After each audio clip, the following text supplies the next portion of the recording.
Welcome to another online session of Q&A of 25th International Film Festival of Kerala. Today we have with us renowned Indian filmmaker Mr. Girish Kasaravalli. Mr. Girish Kasaravalli is in conversation with Mr. G.P. Ramachandran. Let me quickly introduce both of them. Girish Kasaravalli is a leading Indian filmmaker who has been a torchbearer of parallel Indian cinema since 1970s. He's an alumnus of Film and Television Institute of India. He has won Best Feature Film Award several times from the Government of India, and he has 14 national awards to his credit. This year, we are showing his latest film, Illiralare Allige Hogalare, in the Kaleidoscope section of 25th IFFK. Sir, warm welcome to the session, and thank you for joining in this online Q&A session. Thank you. Glad to be here. Mr. G.P. Ramachandran is a leading film critic based in Kerala. He's a national award-winning film critic, and he has authored several books on film and other cultural studies. He's also a member of General Council, member of the Kerala State Chalachitra Academy, and a member of the selection panel of Sri G.P. Ramachandran. Welcome to this session, and handing over the session to both of you. Have a good session. Girishji, sir, welcome to the 25th International Film Festival of Kerala. Hope you are doing fine. Yeah. This is the question and answer session. Just after the screening, Illiralare Allige Hogalare can neither be here nor journey beyond. Yes. Welcome again, Mr. Girish Kasaravalli, sir, the most acclaimed Indian director from Karnataka. Actually, the Kerala State Chalachitra Academy is more attached to you because one of your suggestions after a Kerala award, you are heading the panel, and you had suggested that Kerala State Chalachitra Academy will be good for Kerala. After that suggestion, it has come. I remember. Yes. Is it correct? Yeah. Thank you for that. So let us start the formal questions. Yeah. You portrayed the intricacies of the caste-ridden society of our times in your latest film, this Illiralare Allige Hogalare. Yeah. Very well. Congratulations for the boldness you have shown. How did you come to such a story? See, this is based on a short story by Jayant Kaikini. The second part of the film is based on his short story. Jayant Kaikini has won the DSP South Asian Literary Award 2 years back. And when I was rereading the short story, I always wanted to make a film based on that, but it's too short to be a feature film. So I thought I would bring some more elements into the story and make it a full-length film, 2-hour-long film. So I wrote the first half, and then I made it a two story set in two different time frames. One is in 1969 when the agrarian society is still, active, and the second is set in the new millennium, 2000. So it's the story of in 1969 he's a boy, and 2000 is an entrepreneur. So I just wanted to the title of the film, Illiralare Allige Hogalare, neither can I be here nor journey beyond, refers to a poem by 16th century saint poet Purandaradasa, which talks about the eternal conflict of the human mind. We can neither be here nor move beyond. So I was wondering, what is the root cause of this conflict, eternal conflict? Then I realized it is based on our craving for dignity and for kind of a comfort. And so I thought I should base my film on these two elements, two things. So in the first half, it's the caste, it's the hierarchical order of the structure of the society, and then the financial problems.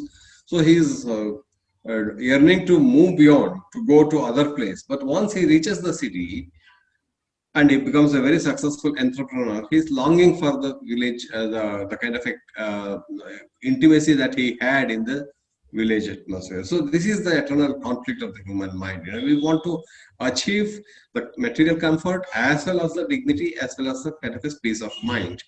So I wanted to dwell on this and made this film. Okay. Yes. The main character of the first part of the film, Naga, yeah, as a child, is a victim of the caste and class. Yes. It's correct. Yeah. Oppression in caste oppression in the rural life of 70s or 60s. But on the other side, he becomes the oppressor once he moves to Bengaluru, where he lives with a small family and having a decent job. Yeah. Do you mean to say that the layer of the power structure is the soul of the humankind? Yeah, that's what I wanted to highlight. Once he becomes, once he moves on to the next economic structure, he becomes like the Patela of the previous of his childhood. He forgets the kind of humiliation he was met with and the kind of suffering he had, and he employs another boy. He's actually now the kind he's subjected to kind of a exploitation and other things what Naga has subjected to in the first half of the film. But he's the husband and wife, the owner of the house, they are unmindful of that. They never realize they are repeating the same cycle of life. So that's I wanted to highlight. In fact, unless we become sensitive to this, the material conflict upward journey will not make us sensitive enough. He forgot from where he came. Yeah. And that's the whole tragedy. That's the whole tragedy. Yeah, that is a tragedy. Yeah. So my next question: the modernity and the urbanization that took place in India never solved the root problem of caste and poverty. It can be considered as a failure when building our nation. Many films, including yours, addressed it as well. But the system internalized it and there seems no remedy. You have narrated it beautifully and realistically. How did the audience react to it, actually? I'm not been able to gauge the audience response because the film has not been released. There's only 2 shows of the film in Bangalore International Film Festival. Soon after that, COVID, lockdown of the COVID followed.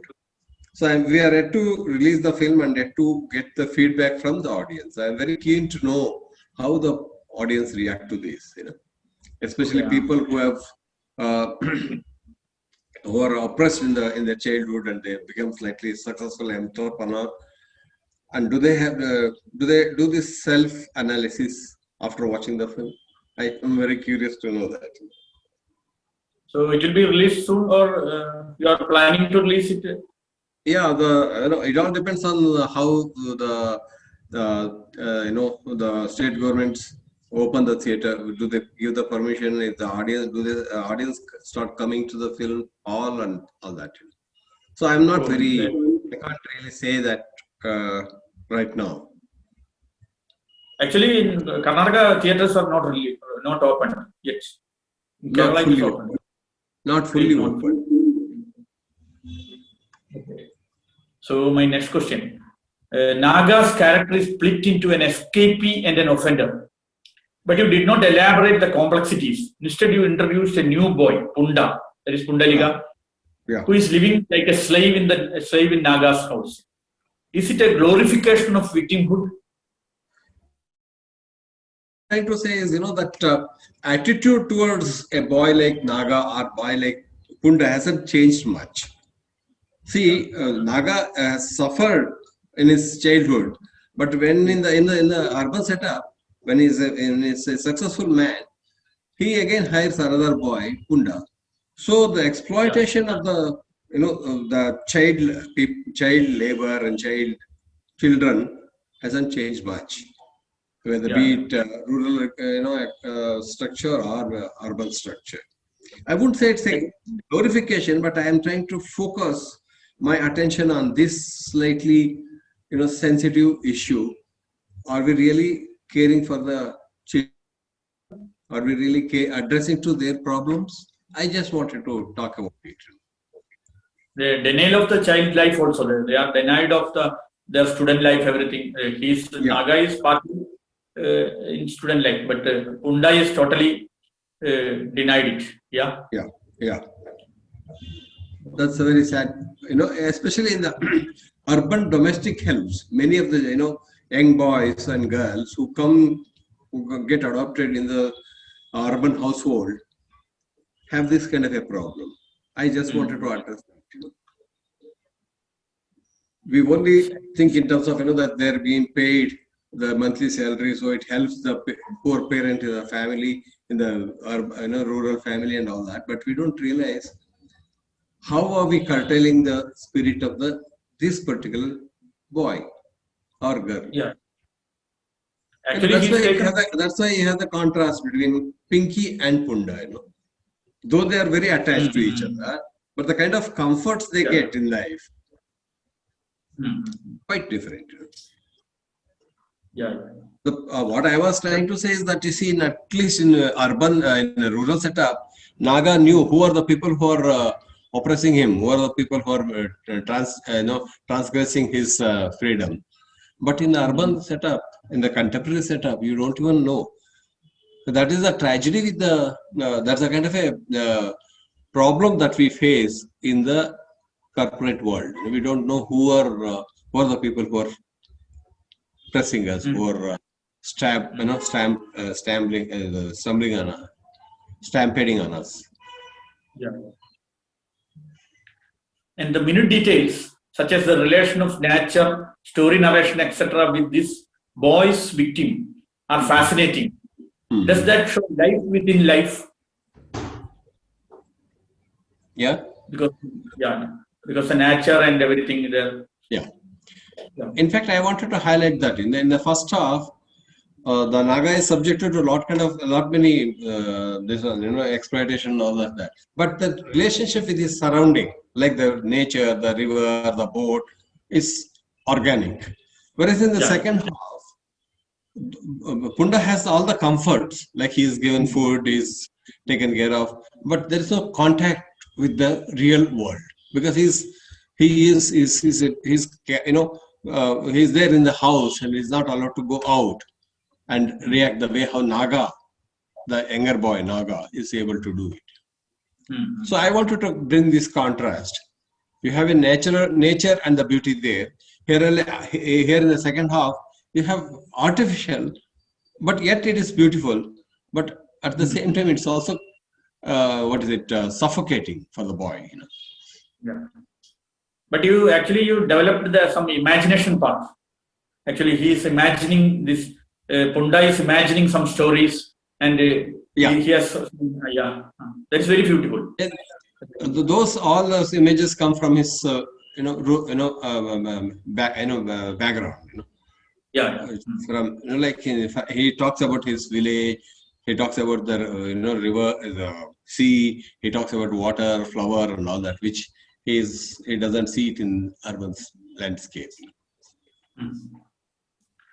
So apart from these two main characters, there is a chain of portraits of victims, starting from the differently abled daughter-in-law in the Brahmin house to Punda's sister Tulsi, the last one.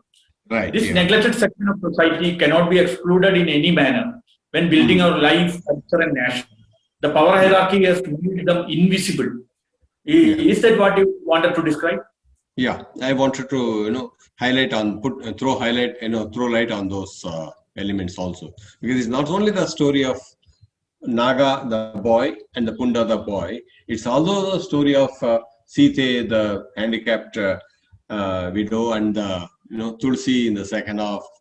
In a way, it's a story of not just of Naga, but also a story of other people who are all caught up in such a situation, who are all looking for a place to escape from here, venue to escape. The perpetrators also don't get peace. Is Nimmadi in Kannada. Tamil also. The elder member of the Brahmin family gets the opportunities to do rituals only related to death. Yeah. While the urban folk are anxious about their children and they plan to perform pujas to solve them. So you have considered them also. Yeah. Would you like to elaborate? Yeah. In fact, while we are picturizing the perpetrator and the people who are subjected to this one, we tend to simplify things. I thought that shouldn't be done because they have their own problem. They have their own. See, it's in our society, be it in a low class or high class, they are all caught up in various kinds of situations. Many forces are working on them. I wanted to bring those elements also. I am very glad that you pointed out that the upper caste Brahmin in the first half and the entrepreneur in the second half. They also have problems. Not that only the poor people or the exploited people are the. I wanted to make construct a story which is multifaceted in the sense, you are looking at it from all directions. Like have the Brahmin society, a Brahmin household in the first half, wherein the Achar's wife, priest's wife, she is not given any freedom because the husband is taking all the decisions. So she is a bit upset with that. So she forms a kind of with the daughter-in-law, which you don't see the kind of relationship with the father-in-law and the daughter-in-law. Here, in the second half, Naga, the entrepreneur's wife, wants to go back because she somewhere feels that she's neglecting her son, her child, the daughter. But she cannot go back because they want to earn as much as possible. So husband says, why don't you work in the American timing, which means, work in the night and look after the girl in the daytime, which means, she has to work 24 hours a day. But we don't think, that's actually working, looking after the child. They don't think it's a job, So I just wanted to bring in these kind of complexities also that is there in our society. Yeah. It was well said. And any other thing about the film you have to elaborate or slipped in out of my question? Anything? Yeah, some of the details which I thought, like in the second half, I have used glass extensively, and all the memories are there in the photographs. So this is one way of freezing our memory and freezing this one, which is lifeless in a way. Similarly, the images, like you see many times, the reflection in the mirror, they're all lifeless, but yet they look beautiful. Like the urban setting, many of the cases, in many cases, the setting is so beautiful, but it's lifeless. So I just wanted to highlight through these kind of small details, It was beautiful. So my last question: any new plan? Which is your new film? Anything? Right now, scenario is quite depressing. In the sense, I don't know what is going to happen to the filmmaking fraternities as such soon after the lockdown is, now that it is removed, lockdown is open and the film fraternity started moving. But I don't know how long it will take for our kind of films to, come back, become very active, and when will I be able to make my next film? I'm a little uncertain. But you can use the OTT platform. I don't know. Somehow, I had a lot of hopes with the OTT, but OTT is also a bit. Somehow it's not economically viable. The producers looks at it from different perspective. We look at it from different perspective. I can understand producer's problem also because he has invested so much of money and he would like to recover it. And OTT, it's not as lucrative as it sounds. Yeah.